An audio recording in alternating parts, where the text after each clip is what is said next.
Trump is angry. In China, world leaders are meeting, and he's not invited. No seat, no role, nothing. This is the same man who once bragged about being friends with Xi Jinping and Kim Jong-un. Back then, he said he could call them anytime and make a deal. But that's over now. The smiles and handshakes are gone. These leaders are tired of threats and don't want to follow Washington's rules anymore. The latest summit made it crystal clear. After the event, Putin and Kim didn't go home. They went straight to Beijing to see Xi. That wasn't by chance. It was a clear message of unity, aimed right at the United States. Trump saw it and exploded, accusing them of working against America. Years of sanctions, tariffs, and his America First policy have led to this moment. The United States is no longer trusted. Other nations are building a future where Washington simply doesn't matter. And the reason is obvious. Trump. Under his watch, America went from leading the world to being sidelined. The question now is simple. Has Trump lost control of the global order? Are the United States being pushed aside while Asia builds new alliances? The recent victory parade in China made that reality impossible to ignore.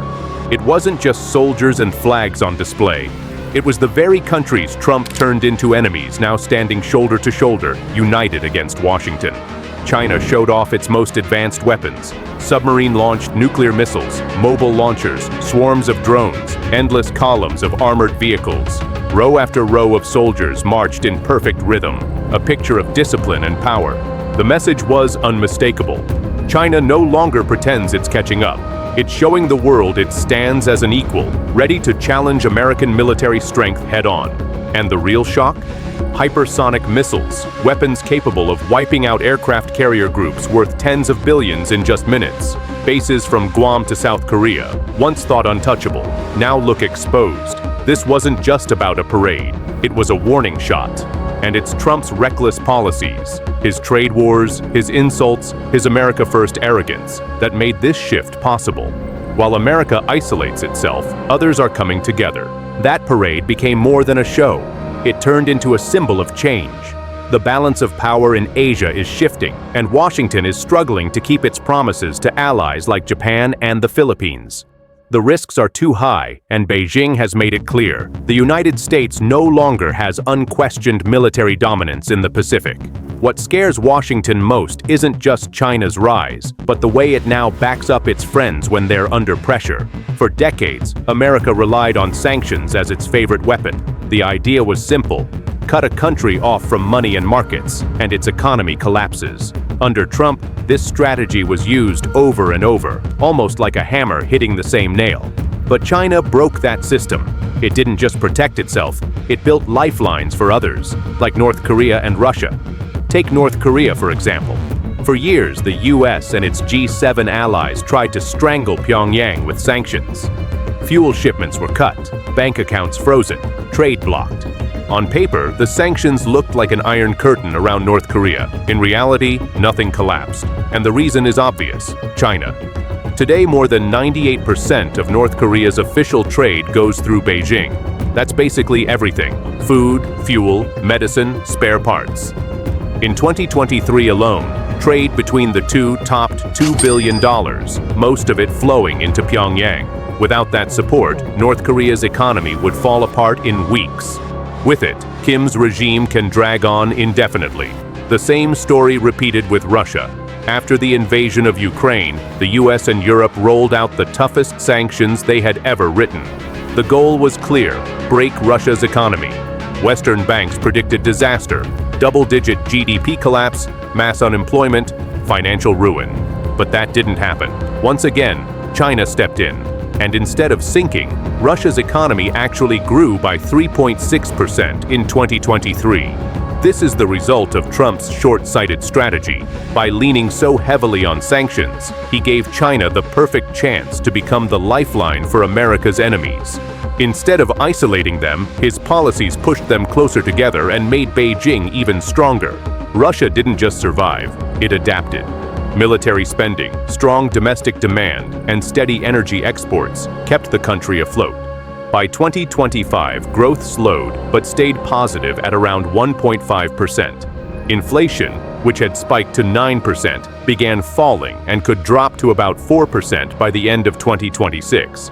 Even the ruble, once dismissed as worthless, staged a comeback, climbing nearly 40% in a single year.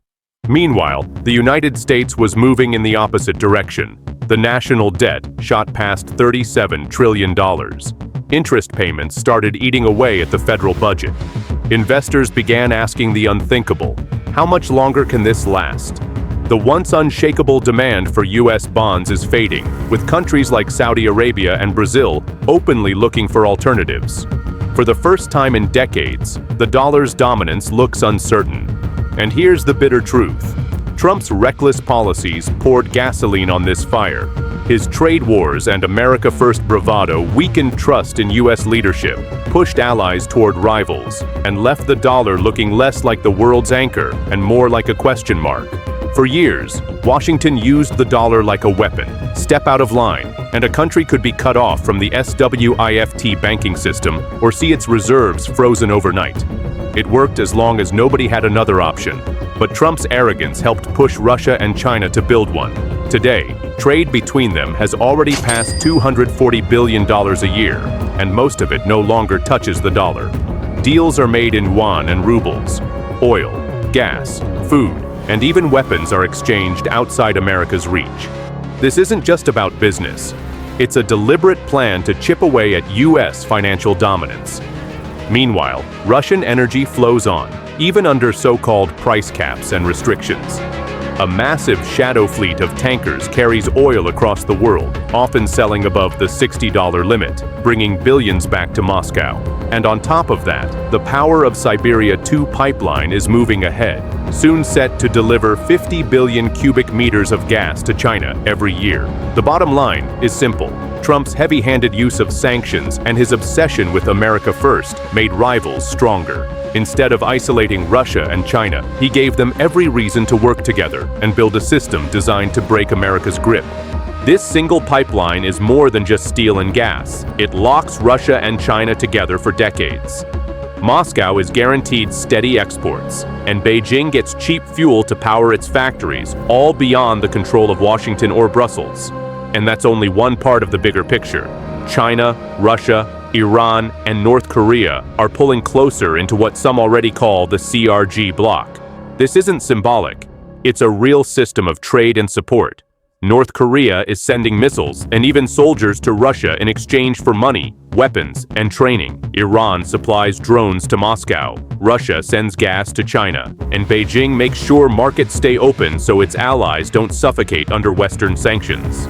Step by step, an economy that doesn't need the US or the G7 is taking shape. Sanctions, once Washington's favorite weapon, are losing their bite. Each new wave has less impact, and China has proven it can shield not just itself, but also its partners. That raises a painful question. If sanctions no longer work, what leverage does the US even have left? For decades, America's power rested on isolating rivals and forcing concessions. Now that system is crumbling. And while this new order takes shape, it's the United States that pays the price, thanks in large part to Trump. His tariffs on Chinese goods were supposed to punish Beijing, but they ended up hurting Americans. Companies now pay more for imported parts, and consumers face higher prices. U.S. farmers, once big suppliers of soy, pork, and grain to China, lost access to a market worth billions. What Trump sold as job protection became a blow to key industries at home. Meanwhile, Beijing is doing the opposite of shrinking. It's expanding, strengthening ties not only with Russia, but also with Africa, the Middle East, and Latin America. These are not theories on paper, they're real shifts in trade. And the clearest example is right in front of us, the Russia-China gas pipeline, a direct challenge to the system Washington once controlled. For years, the Russia-China pipeline was just an idea on paper. Now construction is moving fast. Once it's finished, Beijing will get up to 50 billion cubic meters of gas every year. For Moscow, that means steady revenue even under sanctions. For China, it's stable, cheap fuel to power its factories. Meanwhile, the US and Europe are left watching from the sidelines, losing their grip on the global energy market. But energy is only one piece of the puzzle. Through its Belt and Road Initiative, China is reshaping the map in regions Washington used to dominate. New ports in Africa, highways in South Asia, and railways in Latin America aren't just construction projects. They're long-term bonds tying nations directly to Beijing. And unlike the United States, which often attaches political conditions to its aid, China offers deals focused on business. That approach appeals to leaders who are tired of being lectured by Washington about democracy and human rights. The results add up.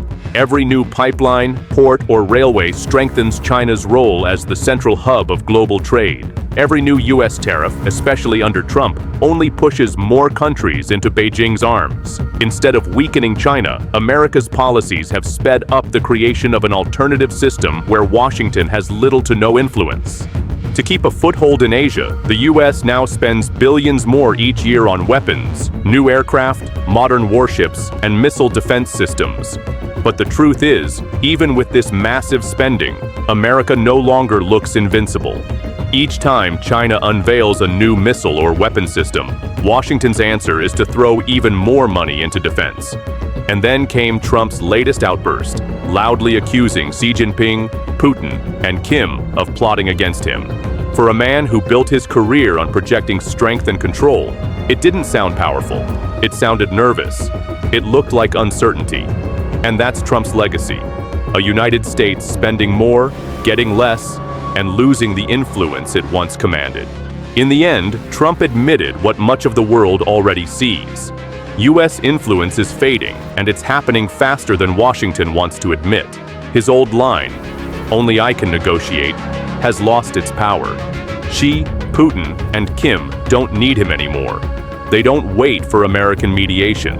They draft their own agreements, form their own alliances, and shape a future where Washington doesn't even have a chair at the table. Trump promised strength, but what he delivered was isolation. And now, the world is moving on without the United States. If you want to keep following how this shift unfolds, make sure to subscribe and hit the bell. See you in the next video.